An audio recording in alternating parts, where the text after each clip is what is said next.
IPhone మీద ఉన్న కోరిక ముగ్గురు ప్రాణాలు తీసుకుంది. ఈ సంఘటన మహారాష్ట్ర ఛత్రపతి సంభాజీనగర్ ఏరియాలో జరిగింది. ఒక 17-18 సంవత్సరాల అబ్బాయి కొండపైకి ఎక్కి వాళ్ళ నాన్నకి ఫోన్ చేశాడు, నాకు ఐఫోన్ ఇప్పకపోతే నేను ఇక్కడ దూకి చచ్చిపోతానని.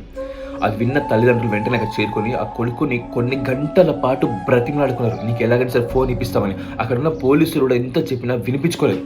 ఆ కొడుకు మెల్లమెల్ల చివరికి వేసిన అడుగులు నా తండ్రి గమనించి ఎలాగైనా సరే కొడుకుని కాపాడుకోవాలనే ప్రయత్నంలో పట్టుకోవడంలో ఆ గ్రిప్పు జారిపోయి ఇద్దరు జారిపోయి కొండ మంచి కింద పడి చనిపోయారు. భర్తను కొడుకుని కాపాడుకునే ప్రయత్నంలో ఆ తల్లి కూడా దూకి చనిపోయింది.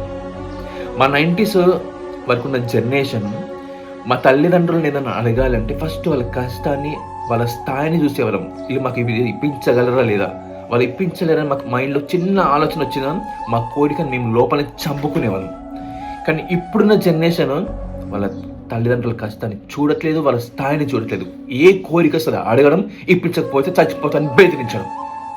ఏం జనరేషన్ రా మీది.